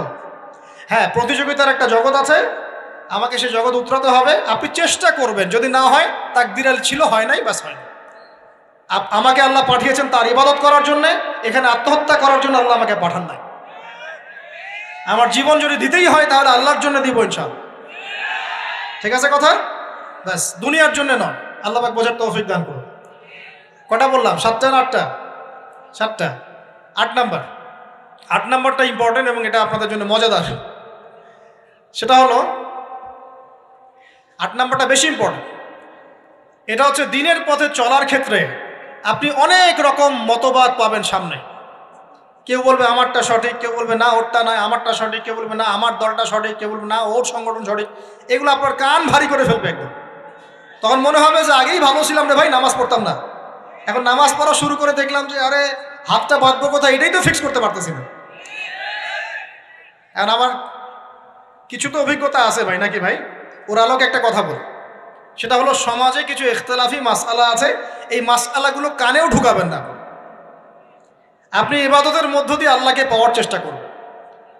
এবং চিরায়ত একটা ইসলাম আমরা ফলো করছি না, এই ইসলামের মধ্যে এমন কিছু নাই যেটা আপনাকে জাহান্নামে নিয়ে যাবে, এমন কিছু নাই। হ্যাঁ, প্রত্যেকটা ঘরানার মধ্যে কিছু বিভ্রান্ত মানুষ থাকতে পারে, এমন কিছু মানুষ এমন আমল করছে যে আমলটা হয়তো কোরআন এবং হাদিসে নাই। এটা তার সমস্যা, কোরআন সুন্নাহর সমস্যা নয়। কথা বুঝতে পারছেন? এটা তার সমস্যা, সে এটাকে সেই বেদাতটা করছে, সেই শিরকটা করছে। তার মানে এই নয় যে কোরআন হাদিস আমাকে শিরক শিখিয়েছে, বেদাত শিখিয়েছে। কোরআন এবং হাদিসে যেটা আছে এটা সুন্দর, এবং এটা চিরায়ত একটা ক্লাসিক্যাল ইসলাম আমাদের কন্টিনেন্টে আছে, বাংলাদেশেও আছে। এখানে থাকলে আপনি বিভ্রান্ত হবেন না ইনশাআল্লাহ তাআলা। বরেণ্য ওলামায়ে কেরামদের কাছে গিয়ে অন্তত একজন হকপন্থী আলেমের সাথে পরামর্শ করে আপনি আমল করার চেষ্টা করুন। আর যে বিষয়গুলো নিয়ে ইখতিলাফ আছে এইগুলো নিয়ে সমাজে মতপার্থক্য সৃষ্টি করে সমাজটাকে বিভক্ত করতে যায় না। আল্লাহর ওয়াস্তে মসজিদ ভাগ করতে যায় না, সমাজকে ভাগ করতে যায় না। জাতিগত ঐক্যটা রক্ষা করেন, আল্লাহ পাক বোঝার তৌফিক দান। আর যদি মানুষের মধ্যে খারাপ কিছু দেখি, ওই খারাপ কিছু বিষয়টা আমি এড়িয়ে যাবো ইনশাআল্লাহ। আর কোনটা ভালো কোনটা খারাপ আমি বুঝবো কিভাবে? আমি 10 জন আলেমের সাথে পরামর্শ করবো, বাস। আমি এত বড় আলেম নই, তাহলে আমি 10 জন আলেমের সাথে পরামর্শ করব যে হুজুর এই বিষয়টা চলছে, এটা সম্পর্কে আসলে বিষয়টা কি। একটা ঘরানার দিকে কখনো আপনি সাম্প্রদায়িকভাবে বায়াসড হয়ে যাবেন না। আপনি আপনার চিন্তাটাকে লিবারেল রাখবেন, হকটা যেখানে পাবো সেটা নিব ইনশাআল্লাহ। এমন নয় যে উনি বলেছেন বলেই হক আর কারোটা নিব না, ওনারটাই নেব, এভাবে চিন্তা করবেন না। হক যেখানে আছে সেখানে যাবেন আপনি ইনশাআল্লাহ। আল্লাহ পাক আমাদেরকে বোঝার তৌফিক দান করুন। আর যে ইখতিলাফগুলো আছে এগুলো নিয়ে সমাজকে বিভক্ত করতে যায় না, মতানৈক্য নিয়েই ঐক্য হবে ইনশাআল্লাহ তাআলা। আল্লাহ পাক আমাদেরকে এই কথাটা বোঝার তৌফিক দান। আর শেষের দুটো হলো যৌবনকালে আমরা আমাদের পরবর্তী জীবনের প্রস্তুতি গ্রহণ করবো ইনশাআল্লাহ। কারণ বার্ধক্যের জীবনে আপনি কিন্তু এই কাজগুলো এখন করতে পারছেন, সেগুলো পরে পারবেন না। অতএব এই সময়ে আপনি আপনার রিজিকের একটা অংশ সঞ্চয় করার চেষ্টা করুন, কিছু সাস্টেইনেবল অ্যাসেট করার চেষ্টা করুন, যাতে পরবর্তী বয়সে গিয়ে আপনাকে দিনের দিকে কাজ করার জন্য দুনিয়ার ফিতনায় পড়তে না হয়। আল্লাহ পাক আপনাদেরকে হালাল রিজিকের ব্যবস্থা করে দিন, আমি দোয়া করি আল্লাহুম্মা আমিন। আর সবশেষ যেটা বলতে চাচ্ছিলাম, দেখুন যৌবনকালে আমরা যা করতে পারবো অন্য সময় পারি না। তাই এই যৌবনেই ইলম অর্জন করে আল্লাহ পাকের দিনের এই দাওয়াতের মেহনত আমরা শহরে শহরে, গ্রামে গঞ্জে, জেলায় উপজেলায়, প্রত্যন্ত অঞ্চলে সমস্ত জায়গায় পৌঁছে দেবো ইনশাআল্লাহ। যৌবনকালে আমরা বেশি বেশি দাওয়াতি কাজ করার চেষ্টা করবো, আল্লাহ পাক তৌফিক দান করুন। যতটুকু জানেন, আপনি এতটুকু জানেন না যে নামাজ পড়তে হয় 5 ওয়াক্ত, তাহলে নিজে পড়েন, মানুষকে নামাজের দাওয়াত দেন। আপনি এতটুকু জানেন না যে ভাই সুদ খাওয়া হারাম, জানেন কি না ভাই? ব্যাস আপনি মানুষকে বলেন যে ভাই হালাল খাই, সুদ না খাই। আপনি এতটুকু জানেন না যে জেনা করা হারাম, বাস আপনি আপনার বন্ধুকে দাওয়াত দেন, ভাই জেনার দিকে যাস না এবং হারাম অ্যাফেয়ার্সে যাস না। যতটুকু জানেন অতটুকু মানুষের কাছে পৌঁছে দেন, আল্লাহ পাক তৌফিক দান করুন। যুবক ভাইদেরকে আমি এই 10টা নসিহত করলাম আছে, এই নসিহতগুলো একটু মেনে চলেন, যৌবনটা সুন্দর হবে ইনশাআল্লাহ। এছাড়া আর অনেক নসিহত আছে, এগুলো ওই যে বইগুলোর নাম বলে দিয়েছি, আল্লামা তাকি উসমানী হুজুরের যে বইগুলো এগুলো পড়েন, ইনশাআল্লাহ দেখবেন আরো অনেক হেদায়েত আপনি পাবেন। মোটা দাগে কথা হচ্ছে ইলম অর্জন করতে হবে। রাজি আছে কিনা ভাই? রাজি আছে কিনা বলেন? ইলম অনুযায়ী আমল বাড়িয়ে দিব, রাজি আছে কিনা? হকপন্থী ওলামায়ে কেরামের সাথে পরামর্শ করে চলবো, রাজি আছে কিনা? আমরা যৌবনকালে হালাল রিজিক অন্বেষণের চেষ্টা করবো, রাজি আছে কিনা? যৌবনের সময়কে বিন্যাস করে চলবো, এলোমেলো জীবনযাপন করবো না, রাজি আছে কিনা? নারীদের ফিতনা থেকে বেঁচে থাকার চেষ্টা করব, রাজি আছে কিনা? আগামী দিনের জন্য, ইসলামকে এগিয়ে নেওয়ার জন্য দাওয়াতের মেহনত করব, রাজি আছে কিনা? আচ্ছা, এখন আসেন, এগুলো আমাদের করণীয় ছিল, আমাদের যুবকরা এখন করছে কি সেটা শুনুন। আমাদের যুবকরা এখন কিশোর গ্যাং করছে। কিশোর গ্যাং কি করছে? আপনাদের পরিবারের কর্তা যারা আছেন তাদেরকে আমি একটু রিকোয়েস্ট করবো, আপনার সন্তানের দিকে খেয়াল রাখেন। আপনার সন্তানকে যত ছোট মনে করছেন, আপনার সন্তান এখন এত ছোট নয়। কিশোর বয়সে সে এমন পাপও করে ফেলেছে যা আপনি এখনো করেন নাই। কিশোর বয়সে এমন এমন পাপ করা তার শেষ যা আপনি এখনো চিন্তাও করতে পারেন না। অতএব সন্তানকে শুধু গায়ে গতরে বড় করলে হয় না। আমরা যে সন্তানকে মানুষ করার জন্য নিজের ঘাম ঝেড়ে দিচ্ছি, মানুষ করার অর্থ হচ্ছে ওর আত্মাটাকে গড়ে তোলা, দেহটাকে গড়ে তোলা নয়, তার আত্মাটাকে গড়ে তুলুন। সন্তান থেকে খেয়াল রাখেন। ঢাকা শহরে কিশোর গ্যাংয়ের দৌরত্বে টেকা যাচ্ছে না। রাস্তাঘাটে ছিনতাই করছে, মাদক সেবন করছে, মানুষের সম্পদ মোবাইল ধুপ করে কেড়ে নিয়ে দৌড় দিচ্ছে, এক গ্যাং আরেক গ্যাংয়ের সাথে মারামারি করছে। এগুলো শিখছে কোত্থেকে? এগুলো শিখছে আপনার ওই যে অপসংস্কৃতি দেখে দেখে। পশ্চিম থেকে, আমাদের পার্শ্ববর্তী থেকে অনেক অপসংস্কৃতি ঢুকছে ভিতরে, ওটা দেখে দেখে দেখে দেখে শিখছে কি করতে হয় না করতে। দুইটা গ্যাং তৈরি করছে এবং সিনেমাতে যেমন দেখানো হয় সে নিজেকে ওই রকম করে চিন্তা করা শুরু করেছে। এই কনসেপ্টগুলো মানুষ পাচ্ছে কোথায়? নাটক সিনেমা থেকে পাচ্ছে। একটা দল ক্রিয়েট করেছে, সে সেই দলের নেতা হয়েছে, আরেক দল তাকে মারতে আসছে, সে আবার তাকে মারতে যাচ্ছে। এই যে জিনিসগুলো, এগুলো নাটক সিনেমায় দেখানো হচ্ছে না এখন? যুবকরা শিখছে কোত্থেকে এগুলা? বাংলাদেশের মেয়েদেরকে একসময় শেখানো হয়েছে তুমি সুন্দর না, তুমি কি না, তাদের মনে ঢোকান তুমি সুন্দর না, আরো সুন্দর হতে চাও, আরো সুন্দর হতে চাও, এই ক্রিম মাখো সুন্দর হয়ে যাও। এই একটা কনসেপ্ট ঢুকিয়ে দিছে মাথায়, তুমি সুন্দর না, তোমাকে আরো সুন্দর হতে হবে। আল্লাহ তোমাকে যে সৌন্দর্য দিয়েছেন এটা যথেষ্ট না, অন্যরা আরো অনেক বেশি সুন্দর, তুমি সুন্দর না, এই ক্রিম মাখো সুন্দর হবে। এই করতে করতে করতে ক্রিমের ব্যবসা শুরু হলো। বাণিজ্য, সবকিছুর পিছনে কি থাকে? বাণিজ্য, আর কিচ্ছু না। তারপর শুরু হলো যে পার্লার, অমুক ক্রিম তমুক ক্রিম, অমুক সোনো, এই সেই, বাস মেয়েরা পাগল হয়ে গেল। ব্যাস নতুন নতুন আমরা আমাদের সংস্কৃতি ধারণ করে যে কাপড় চোপড়গুলো পরি, কিছু মানুষ শেখালো এর চেয়ে এই ফ্যাশনটা ভালো, এটা পরো। ব্যাস ঈদে ঈদে নতুন নতুন ফ্যাশন আসা শুরু করলো। আরে পাঞ্জাবি পায়জামা পরা তো আমাদের বাপদাদাদেরই সুন্নত, এটা বাঙালিদেরই সুন্নত। সব বাদ দিয়ে এখন আমরা কি শুরু করেছি দেখেন তো। তো এগুলো কিন্তু মিডিয়া দিয়ে আপনাদেরকে ঢোকানো হয়, মিডিয়া থ্রু দিয়ে। আমরা দেখছি এখন যুবকরা, বহু যুবক মাদকাসক্ত হয়ে যাচ্ছেন, হচ্ছেন কি না? কিসের এত হতাশা ভাই? কি হয়েছে? আপনার গার্লফ্রেন্ড আপনাকে ছেড়ে চলে গেছে? তা গেছে না হয়তো, কি হয়েছে ভাই? কি হয়েছে? গার্লফ্রেন্ড ছেড়ে চলে গেছে তো কি হয়েছে? আল্লাহ পাকের জমিনে কি মেয়ের অভাব নাকি? 40 জন নারীর দায়িত্ব একটা ছেলেকে নিতে হবে সে জামানায়, মানে মা, বোন, ফুপু, খালা, স্ত্রী, এই সব মিলে 40 জন কাঁধে উঠে যাবে। এখন ঘরে ঘরে মেয়েদের সংখ্যা বাড়ছে না? নবীজি বলেছেন শেষ জামানায় মেয়েদের সংখ্যা বাড়বে, ছেলেদের সংখ্যা কমবে। কমছে কি না ছেলেদের সংখ্যা? এখন হয়তো এভারেজ 100, 104, পরে দেখবেন আরও বেড়ে গেছে। শুধু আমেরিকার হিস্ট্রি ঘেটে দেখেন, ওখানে ছেলে মেয়ের অনুপাতটা কেমন। কমছে সব জায়গাতে, আরও সামনে কমবে। তো একজন গার্লফ্রেন্ড আপনাকে ছেলে চলে গেছে, ব্যাস জীবনটা উৎসর্গ করে দিতে হবে তার জন্যে? এখন কি ফেন্সিডিল, গাঁজা, ইয়াবা এগুলো সেবন করতে হবে? আপনাকে কে সৃষ্টি করেছেন ভাই? কি উদ্দেশ্যে? প্রথমে কি একটা বলেছে, কি উদ্দেশ্যে?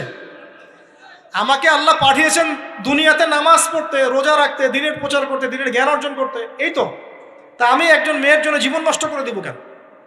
আমি তাহলে আল্লাহর কাছে কি মুখ দেখাবো আর নবীর কাছে কি মুখ দেখাবো? ওখানে গিয়ে বলবো আল্লাহ আমি আমার অমুক প্রেমিকার জন্য আশেক হয়ে একদম জীবন দিয়ে দিয়েছি, আত্মহত্যা করেছি? গেছে ভাই, যাইতে দেন। যে ব্যক্তি আপনার অবস্থানকে মূল্যায়ন করে নাই সে আপনার যোগ্য ছিল না। এখন আপনি কি করবেন? নিজের অবস্থান উন্নত করেন, আপনার পিছনে লাইন ধরে ঘুরবে ইনশাআল্লাহ। এটাই বাস্তবতা।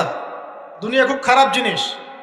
মানুষ মানুষের অবস্থানকে মূল্যায়ন করে, মানুষ মানুষের অবস্থানকেই মূল্যায়ন করে, কিন্তু আল্লাহ রাব্বুল আলামিন আপনাকে সর্বাবস্থায় ভালোবাসেন। আলহামদুলিল্লাহ, এই যে আমরা এখন অনেক পাপ করছি না, আল্লাহ কি আমাদেরকে আযাব দিয়ে ধ্বংস করে দিয়েছেন? আল্লাহ পাক এখনো আমাদেরকে ভালোবাসেন, রহম করেন, অপেক্ষায় আল্লাহ পাক অপেক্ষা করছেন কখন তওবা করবে, আমি তওবা কবুল করব। এই কখন আমার বান্দা খালি একবার বলে আস্তাগফিরুল্লাহ, আল্লাহ পাক সাথে সাথে মাফ করে দেবেন। আর সেই আল্লাহকে ভুলে আপনি কার পিছনে ছুটছেন? আমরা কিন্তু নিয়াত করতে পারি ভাই যে আমরা যারা ওয়াজ শুনলাম জীবনে কোনোদিন সিগারেটে হাত দিব না ইনশাআল্লাহ। রাজি আছি ভাই? অন্য বড় বড় জিনিস তো বহুত দূরের কথা। আচ্ছা, অনেকে রাজি হয় নাই কেন? আপনারা কি অলরেডি আসক্ত? আমি অনেক ভাইকে দেখেছি মাশাআল্লাহ ইফতার খুলেই একদম বেনসন টানা শুরু করে। হ্যাঁ, এটা যে হারাম আপনাদের কেউ ওয়াজ করে শোনায় নাই? এটাকে কি মনে করেন আপনারা, হারাম না হালাল? কেউ বলেছে মাকরু, নাকি মাকরু ফতোয়া দিয়েছে? মাকরুহ শব্দের অর্থ জানেন আপনি? মাকরুহ শব্দের অর্থ কি একটু শোনেন। সূরা বনী ইসরাইল খুলবেন। কোন সূরা? সূরা বনী ইসরাইল। আল্লাহ পাক বলছেন আমি বনু ইসরাইলকে এই কাজগুলো করতে নিষেধ করেছি। কোন কোন কাজ?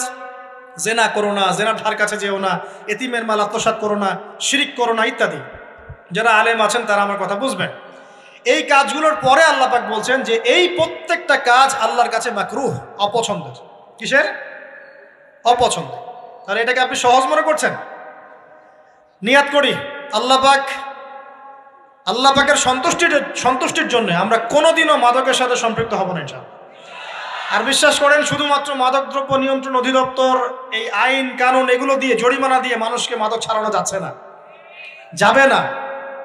কেন যাবে না এটা আপনারা খুব ভালো করেই জানেন, আমি বলতে চাচ্ছি না। অনেক সময় মাদক বিরোধী কনসার্ট করে মানুষ, মাদক বিরোধী কনসার্টে ওঠার আগে এক বোতল ডাইল খেয়ে আসে আগে। এগুলো কি বাস্তব কথা বলছি না অবাস্তব কথা বলছি? আমাদের যুবক ভাইরা কোশ্চিন কালেও মাদকের ধার কাছে যাবেন না ইনশাআল্লাহ।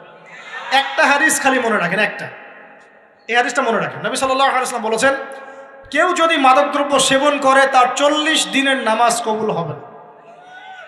সিগারেট একটা খেয়েছি, 40 দিন নামাজ নাই। এরপর যদি সে তওবা করে আল্লাহ মাফ করে দিবে। আবার যদি মাদক খায় আবার 40 দিন কবুল হবে না। যদি আবার তওবা করে আল্লাহ মাফ করে দিবে। আবারও যদি খায় আবারও 40 দিন কবুল হবে না। আবারও তওবা করলে আল্লাহ আবার মাফ করে দিবে।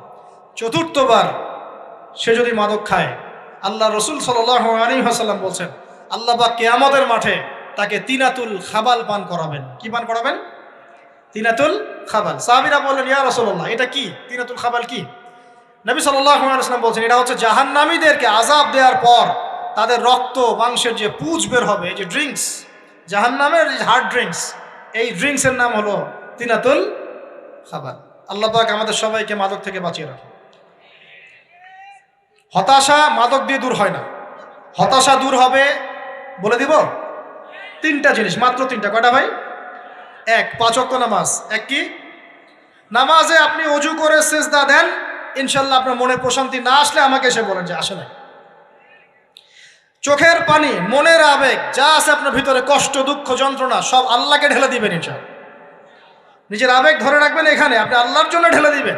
মানুষকে আবেগ দেখায় কি লাভ? মানুষ আপনার চোখের পানির মর্ম বুঝবে? মানুষ কি মানুষের চোখের পানির মর্ম বুঝে? আপনার পিতা যদি মারা যায় আমার কাছে এসে দোয়া চান, কান্নাকাটি করে, আমি দোয়া করতে পারবো কিন্তু আমি কিন্তু আপনার ফিলিংসটা বুঝতে পারবো না। আপনার অনুভূতি কে বুঝতে পারবেন? আল্লাহ পাক আপনার ঘাড়ের রগের চেয়েও কাছে আছে। সুবহান আল্লাহ পাক ঘাড়ের রগের চেয়ে কাছে আছে। গতকালকে বাংলাদেশের একজন বরেণ্য আলেমের সাথে একটা কনফারেন্সে ছিলাম। উনি বলছিলেন যে এক ব্যক্তি, এটা শোনেন, এক ব্যক্তি খুব তার শখ যে তিনি সাহাবীদের মতো নামাজ পড়া শিখবেন। কথা বুঝতে পারছেন? সাহাবীদের মতো নামাজ শিখবেন। তো একজন বরেণ্য আলেমের কাছে এসেছেন, এসে বলছেন যে আমাকে সাহাবীদের মতো নামাজ শিখিয়ে দেন। তখন সেই আলেম আরেকজন আলেমের সন্ধান দিয়েছেন যে তুমি তার কাছে যাও, তিনি শেখাবেন। তো সেই ব্যক্তি একটু অবাক হয়েছেন, কারণ যাকে প্রশ্ন করেছিলেন তিনি অনেক বড় মুহাদ্দিস, আর যার কাছে পাঠানো হচ্ছে তিনি অত বড় মুহাদ্দিস নন কিন্তু আবেদ, আমল করেন। তাকে গিয়ে বলছেন উনি আমাকে পাঠিয়েছেন সাহাবীওয়ালা নামাজ শিখিয়ে দেন। তখন তিনি বলছেন ঠিক আছে, সুন্দর করে ওযু করে আসো, সুন্দর করে ওযু করে আসো। ওযু করার সময় খালি খেয়াল রাখবা যে আমি ওযু করছি শুধু আল্লাহর সন্তুষ্টির জন্য। কি খেয়াল রাখবেন? ওযু করছি শুধু আল্লাহকে রাজি খুশি করার জন্য ওযু করছে, আর কোনো উদ্দেশ্য নাই আমার। ওযু করতে যাচ্ছে, তিনি আবার বলছেন দাঁড়াও, শুধু আল্লাহকে রাজি খুশি করার জন্য ওযু করো। আবার শুরু করছেন, আবার বলছেন শোনো শুধু আল্লাহকে রাজি খুশি করার জন্য উজু করো।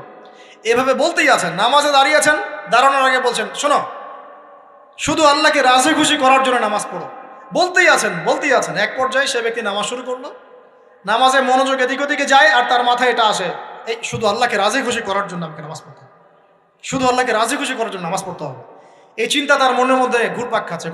এভাবে নামাজটা সে শেষ করে চিন্তা করছে যে নামাজ তো পুরোপুরি মনোযোগ দিতে পারলাম না, বারবার মাথার মধ্যে এরকম চিন্তা আসছে, আল্লাহ আমাকে তো মাফ করে দাও, নামাজটা আমার মনে হলো না ঠিক মতো।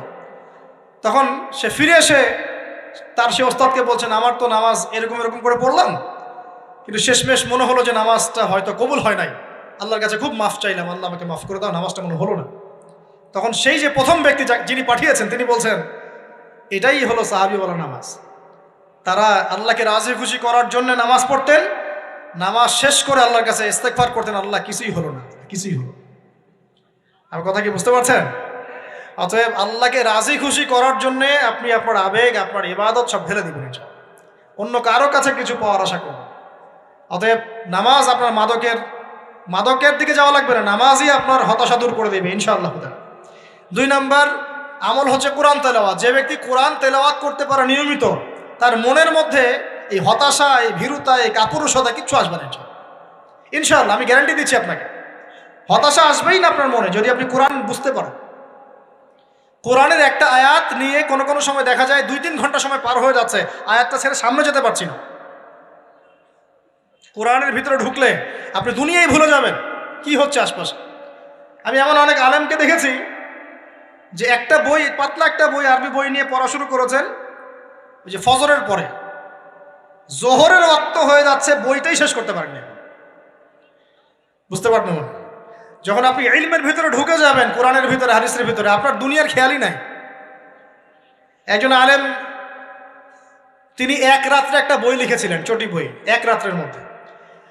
বলা হচ্ছে তার সম্পর্কে বলা হচ্ছে যে রাতের খাবার তাকে দেয়া হয়েছে যে আপনি এটা খেয়ে নেন। তো যে খাবারটা পাশেই আছে, খাবারটা খাবো, এটা লিখে খাবারটা খাবো, এরকম তার চিন্তা ছিল। ফজর হয়ে গেছে, বই লিখাও শেষ, খাবার এই অবস্থায় পড়ে আছে, ডুবে গেছেন ভিতরে, খাওয়ার মাথায় তার খেয়াল নাই। এরকম হয়। একজন মনীষী, বিখ্যাত মনীষী, রিয়াদুস সালেহীন কিতাবের রাইটার, সংকলক আল্লামা নববী রাহিমাহুল্লাহ, এরকম সারা রাত চলে গেছে, পাশে 2টা খেজুর, ওই 2টা খেজুর খাওয়ারই সময় পান, হাদিস নিয়ে গবেষণা করতে রাত পার হয়ে গেছে। আমি বলতে চাচ্ছি যখন ইলমের ভিতরে, কোরআন হাদিসের ভিতরে ঢুকে যাবেন, আপনার দুনিয়ার খেয়াল আপনার চলে যাবে ইনশাআল্লাহ। এই টেনশন, হতাশা, এই সেই বাদ, তখনই আল্লাহ পাক আপনাকে তার পক্ষ থেকে রহমত দিবেন, বরকত দিবেন, আল্লাহ আপনার দুনিয়ার কাজগুলো করে দিবেন ইনশাআল্লাহ। তখন দেখবেন কেউ আপনার দুনিয়ার ওই কাজটা করে দিয়েছে, কেউ ওই কাজটা করে দিয়েছে, কেউ বাসায় খাবার পাঠিয়ে দিয়েছে, আল্লাহ পাকই এগুলো করাই দিবেন ইনশাআল্লাহ। তো প্রিয় ভাইরা, মাদকে যাবো না আল্লাহর কাছে আসবো? 2 নাম্বার কোরআন তেলাওয়াত, 3 নাম্বার আল্লাহর জিকির। 3 নাম্বার কি ভাই? আল্লাহর জিকির। চলতে ফিরতে সব সময় মুখ চলতে থাকবে, মুখ না চললেও মনে মনে মন তাজা থাকবে, মনে মনে জিকির হতে থাকবে। মনে মনে জিকির করতে পারেন? মুখ নড়বে না, কিন্তু মনে মনে আপনার একটা জিকির হতে থাকবে, সুবহানাল্লাহ বা আলহামদুলিল্লাহ, লা ইলাহা ইল্লাল্লাহ, আল্লাহু আকবার। পারা যাবে? পারে। মানুষের মন কখনো চুপ করে থাকে না, কিন্তু মানুষের মন অলওয়েজ কিছু না কিছু চিন্তা করতে থাকে না, যতক্ষণ না ঘুমায় মানুষ। তো প্রিয় ভাইরা, বেশি বেশি জিকির করবো, সুবহানাল্লাহ, আলহামদুলিল্লাহ, লা ইলাহা ইল্লাল্লাহ, আল্লাহু আকবার, লা হাওলা ওয়ালা কুওয়াতা ইল্লা বিল্লাহ, এগুলো চলতে থাকবে। আল্লাহ পাক তৌফিক দান করুন। আমরা আমাদের সমাজে যুবকদেরকে এরকম টিকটকে দেখছি, অনলাইনে আসক্ত দেখছি, জেনায় আসক্ত দেখছি, পর্নোগ্রাফিতে আসক্ত দেখছি। আমরা দেখছি আমাদের যুব সমাজকে মাদকে আসক্ত, কিশোর গ্যাংয়ে আসক্ত। এইগুলো কি আমাদের কাম্য ছিল ভাই? আমাদের কাম্য ছিল? এই অবস্থায় কি যুব সমাজ আল্লাহ পাকের দিনের পতাকা হাতে নিয়ে আল্লাহর জমিনে দিন কায়েম করতে পারবে কিনা? একটু আমাকে উত্তর দেন দেখি। এখন এই অবস্থায় পারবে? অতএব অবস্থার উন্নতি করতে হবে কিনা? উন্নতির জন্য রাজি আছি কিনা ইনশাআল্লাহ? আমরা চাই কি আল্লাহ পাকের দিনটা আল্লাহর জমিনে প্রতিষ্ঠা লাভ করুক, আল্লাহর দিন সবার ঘরে ঘরে পৌঁছে যাক, আল্লাহ পাকের দিনের যে সৌন্দর্য সবাই সেটাই, এই সৌরভটা সবাই পাক। আমরা চাই কিনা? সমাজে শান্তি প্রতিষ্ঠা হোক, আবার সেই রাসূলের মতো যুগ চলে আসুক, আমরা চাই কিনা? অতএব আমাদের সবাইকে যৌবনের এই প্রলোভনগুলো থেকে বেরিয়ে এসে আল্লাহ পাকের ইবাদতে আত্মনিয়োগ করতে হবে। আল্লাহ পাক আমাদের সবাইকে তৌফিক দান করুন, বলি আমিন। আমাদের সবাইকে আল্লাহ রাব্বুল আলামিন কোরআন এবং হাদিসের গভীর জ্ঞান অর্জন করার তৌফিক দান করুন, বেশি থেকে বেশি ইবাদত করার তৌফিক দান করুন। আল্লাহ পাক সবাইকে হারাম সমস্ত রিজিক থেকে বাঁচিয়ে রাখুন, জেনা, ব্যভিচার এবং নারীর ফিতনা, মাদক থেকে আল্লাহ বাঁচিয়ে রাখুন। আল্লাহ পাক আমাদের সবাইকে হালাল রিজিক, হালাল সম্পর্ক যথেষ্ট করে দিন। আল্লাহ পাক আমাদের সবাইকে যেন দিনের দাওয়াতের মেহনত করার তৌফিক দান করেন এবং আলেম ওলামার সাথে পরামর্শ করে দিন শেখার এবং বোঝার তৌফিক দান করেন। আর লেকচার শেষ করার আগে দুটো বিষয় বলে শেষ করছি, একটু মনোযোগ দিন। একটা হচ্ছে আমাদের যুবতী দিনী বোনদের জন্য, এখানে বোনরা আছেন না? আছেন কি না? দিনী বোনরা আছেন? একটা নসিহত দিনী বোনদের জন্য আমি একটা নসিহত করতে চাচ্ছি, একটা নসিহত। আমার এই একটা নসিহত একটু মন দিয়ে শুনুন প্রিয় দিনী বোন। রাসূলুল্লাহ সাল্লাল্লাহু আলাইহি ওয়াসাল্লাম আমাদের দিনী বোনদের জন্য জান্নাতে যাওয়ার একটা ফর্মুলা বলে দিয়েছেন। আমি কি বলবো সেটা?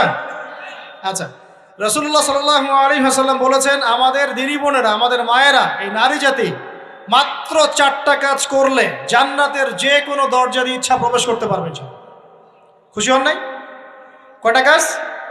মাত্র 4টা। এক, যদি আমাদের দিনী বোনেরা 5 ওয়াক্ত নামাজটা ওয়াক্ত মতো পড়ে, আল্লাহ পাক তৌফিক দান করুন, বলি আমিন। 2 নাম্বার, যদি তারা রমাদান মাসের রোজাটাকে ঠিক মতো আদায় করতে পারে। 1 নাম্বার 5 ওয়াক্ত নামাজ ঠিকঠাক আদায় করা, 2 নাম্বার রমজান মাসে সওম রাখা, 3 নাম্বার তাদের লজ্জাস্থানের হেফাজত করা, মানে শরঈ পর্দা মেনটেন করা, শরঈ পর্দা মেনটেন করা। এবং আমি বলে দেই, চেহারাটা আপনাদের পর্দার অন্তর্ভুক্ত। এটা নিয়ে অনেক বাকবিতণ্ডা হয় না সমাজে, চেহারা দেখানো যাবে কি যাবে না ইত্যাদি। চেহারা আপনার পর্দার অন্তর্ভুক্ত বিষয়, ফুল স্টপ। এর উপরে ফতোয়া অনেকভাবে দিচ্ছে, কিন্তু বরেণ্য ওলামায়ে কেরামের কিতাবগুলো ঘাটাঘাটি করেন, তাদের ফতোয়া হচ্ছে চেহারা আপনার পর্দার অন্তর্ভুক্ত বিষয়, চেহারা ঢেকে রাখবেন, আল্লাহ পাক তৌফিক দান করুন।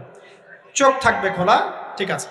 4 নাম্বার, স্বামীর আনুগত্য করতে হবে। স্বামীর আনুগত্য, এই যে আনুগত্য শব্দ শুনলেই মানুষের একটা মানে নেগেটিভ ধারণা তৈরি হতে পারে। স্বামীর আনুগত্য মানে কি আমি তার দাসত্ব করব? আনুগত্য মানে, প্রিয় দিনী বোন, আনুগত্য মানে দাসত্ব নয়। আনুগত্য মানে কোরআন সুন্নাহর যে বিধানগুলো আপনার স্বামী আপনাকে পালন করতে বলবে, আপনি সেগুলো করবেন, আপনি করতে বাধ্য। কিন্তু স্বামী যদি কোরআন সুন্নাহর বাইরে কিছু করতে বলে, সেটা মানতে আপনি বাধ্য নন। স্বামী যদি আপনাকে বলে যে সুদ খাও, এই যে সুদী এনজিওতে আসো, নাম লেখাও। স্বামী যদি আপনাকে বলে যে আসো বেপর্দায় বাইরে যাই, সাজুগুজু করে বের হও, চলো ঘুরে আসে বেপর্দায়। স্বামী যদি বলে দেবরকে একটু খাবারটা দিয়ে আসো, আমার অফিসের কলিগ আসছে, খাবার পরিবেশন করো, আসো ডাইনিংয়ে আসো। এই যে হারাম কাজ, বেপর্দার আদেশ করছে, সুদের আদেশ করছে, আপনি সেগুলো পালন করবেন। কিন্তু হালাল বৈধ যে কোনো বিষয় আপনি স্বামীর আনুগত্য করবেন, এটা আপনার উপর ফরজ।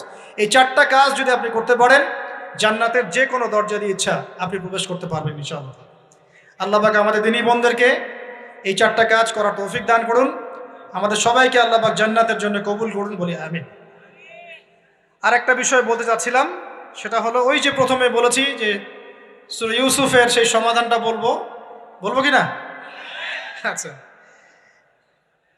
সূরা ইউসুফটা ইনশাআল্লাহ আমি আরেকদিন পুরো সূরাটা সংক্ষিপ্ত করে আলোচনা করব ইনশাআল্লাহ। যদিও একটা লেকচারে সম্ভব হবে বলে মনে হচ্ছে না আমার কাছে, 2টা বা 3টা লেকচারে নিয়ে আসবো ইনশাআল্লাহ। তবে আজকে একটা চিস্ট খালি বলছি। ইউসুফ আলাইহিস সালামের জীবনটা খুবই ট্র্যাজেডিপূর্ণ। নবীর পরিবার থেকে ভাইদের শত্রুতায় ওই যে কূপে চলে গেলেন, কূপ থেকে চলে আসলেন মিশরের বাজারে, সেখান থেকে বিক্রি করে দেওয়া হলো তাকে, রাজা তাকে কিনে নিলেন, তারপরে সেখানে তিনি বড় হতে লাগলেন রাজপ্রাসাদে। তারপরে ওই যে রাজার কি স্ত্রী তাকে জেনার জন্য আহ্বান করেছিল, সেখান থেকে তিনি জেলখানায় চলে গেলেন, আবার জেলখানা থেকে আবার মিশরের খাদ্য মন্ত্রণালয়ের দায়িত্ব পেলেন, তারপরে তিনি মিশরের শাসকের দায়িত্ব পেয়ে গেছেন, তাই তো? আচ্ছা, এর মধ্যে একটা জায়গা খালি বলবো আজকে আপনাদের। টপিকটা কি দিবা তোমরা?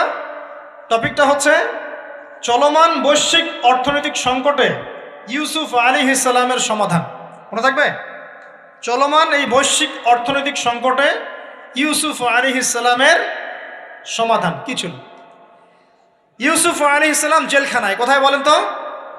জেলখানায়। তখন 2জন ব্যক্তি তাকে বলছে, ইউসুফ, আমরা 2জন দুটো স্বপ্ন দেখেছি, তুমি কি স্বপ্নের ব্যাখ্যা দিতে পারবে? আমরা তোমাকে সত্যবাদী বলে মনে করি। ইউসুফ আলাইহিস সালাম বলছেন, খাবার আসার আগেই তোমাদেরকে স্বপ্নের ব্যাখ্যা দিয়ে দেব। একজন বলছে, আমি দেখলাম আমার মাথায় রুটি রাখা আছে, আর পাখি এসে রুটির থেকে খেয়ে ফেলছে। আমার কথা বুঝতে পারছেন কিনা ভাই? আচ্ছা, 2 নাম্বার, দ্বিতীয় ব্যক্তি বলছে আমি দেখলাম আমি শরাব পান করাচ্ছি আমার মনিবকে। কথা বুঝতে পারছেন? এখন ইউসুফ আলাইহিস সালাম বলছেন তুমি যে শরাব পান করাচ্ছ মনিবকে, তোমাকে অতি সত্বর মুক্তি দেওয়া হবে ইনশাআল্লাহ। আর যার মাথার উপর থেকে রুটি খেয়ে নেওয়া হচ্ছে তাকে শুলদণ্ড দেওয়া হবে, মৃত্যুদণ্ড দেওয়া হবে। কি বললেন? একজনকে দেওয়া হবে মৃত্যুদণ্ড, একজন কি হবে? ছাড়া পাবে। আর যাকে মনে হলো যে এই ছাড়া পাবে, ইউসুফ আলাইহিস সালাম বললেন তুমি যখন ছাড়া পাবে তোমার মনিবের কাছে, মালিকের কাছে আমার কথা বলো, আমার কথা আলোচনা করো। কিন্তু শয়তান তাকে ভুলিয়ে দিল, সে আর কথা বলতে পারল। আরো কয়েক বছর চলে গেল, ইউসুফ আলাইহিস সালাম তখনও জেলেই আছে। একদিন এই রাজা স্বপ্ন দেখলেন। কি স্বপ্ন দেখলেন? যে 7টা পাতলা পাতলা গাভী, মোটা মোটা 7টা গাভীকে খেয়ে ফেলছে। 7টা কি গাভী? জীর্ণ শীর্ণ গাভী 7টা মোটা তাজা গাভীকে খেয়ে ফেলছে। আর দেখলেন 7টা সবুজ শীষ, শীষ বোঝেন কিনা? এই ধানের শীষ না, আবার সবুজ শীষ। আর দেখছেন এই যে শীষ মরে গেলে যেমন দেখায় না একটা রং, এরকম শীষ। তো এখন রাজা খুব চিন্তিত হয়ে পড়লেন যে আসলে এই স্বপ্নের কি ব্যাখ্যা। তিনি সবাইকে ডেকে বললেন স্বপ্নের ব্যাখ্যা কি তোমরা জানো? তখন রাজ্য পরিষদের এই যে এমপি মন্ত্রী যারা আছে তারা বলছে না, এটা কি স্বপ্ন, আর আহলাম, এটা একটা বাজে স্বপ্ন, উদ্ভট স্বপ্ন, আমরা এটার মানে জানি না। আমরা হলো তাই তো বলতাম নাকি ভাই? কিন্তু ওই ব্যক্তি স্মরণ হয়ে গেল যে ছাড়া পেয়েছে, আরে ইউসুফ তো স্বপ্নের ব্যাখ্যা দিতে পারে। দৌড়ে গেলেন তিনি জেলখানায়। ইউসুফ আইয়ুহা সিদ্দিক, হে সত্যবাদী নবী ইউসুফ, আমাকে কি এই স্বপ্নের ব্যাখ্যা বলতে পারবেন? 7টা জীর্ণ শীর্ণ গাভী 7টা মোটা তাজা গাভীকে খেয়ে ফেলছে। ইউসুফ আলাইহিস সালাম এই স্বপ্ন শুনে বললেন, ইউসুফ আলাইহিস সালাম শুধু স্বপ্নের ব্যাখ্যাই দিলেন না, বরং এই স্বপ্ন যে সত্য এটা তিনি বিশ্বাসও করলেন। এই স্বপ্ন একটা সমস্যাকে নির্দেশ করছে এটাও বুঝে ফেললেন, এই সমস্যার সমাধানও তিনি দিয়ে দিলেন। বলেন সুবহানাল্লাহ। আমার কথা বলছেন, ইউসুফ আলাইহিস সালাম স্বপ্নের ব্যাখ্যা দিচ্ছেন না, বরং স্বপ্নটা যে সত্য তিনি মেনে নিচ্ছেন এবং এই স্বপ্নের ফলে একটা সামনে খারাপ সময় আসতে যাচ্ছে এটা তিনি বিশ্বাস করছেন এবং এর সমাধান তিনি জাতিকে দিচ্ছেন। ইউসুফ আলাইহিস সালাম বলছেন তোমাদের সামনে 7 বছর দুর্ভিক্ষ হবে। কি হবে বলেন? 7 বছর। সারা বিশ্বের অর্থনৈতিক প্রেক্ষাপট একটু বিবেচনা করেন তো, যে আমরা একটা খারাপ সময়ের দিকে যাচ্ছি না আস্তে আস্তে, এবং নীরব একটা দুর্ভিক্ষ সারা ওয়ার্ল্ডে চলছে না? করোনার সময় ছিল, ওই সময় একটা সমস্যা ছিল, ইউক্রেন রাশিয়ার ইস্যু ছিল, আরও অনেক ইস্যু আছে, শুধু এগুলো ইস্যু নয়। অপচয় ইস্যু আছে, দুর্নীতি ইস্যু আছে, জুলুম আছে, তারপরে যে পারমাণবিক ক্ষেত্রগুলো আছে, বড় বড় পরাশক্তিদের চাপ আছে, অনেক ব্যাপার আছে, রিজার্ভ কমে যাওয়া, অনেক বিষয় আছে। সারা বিশ্ব একটা অর্থনৈতিক মন্দা দেখছে কিনা? ইউসুফ আলাইহিস সালাম বললেন 7 বছর তোমাদের এখানে প্রচুর ফসল ফলবে। এটা 7টা সবুজ শীষ, প্রচুর ফসল ফলবে তোমাদের এই অঞ্চলের মধ্যে।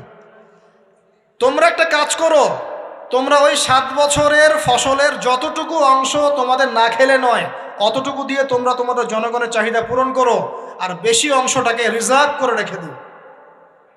আমার কথা বুঝতে পারছেন?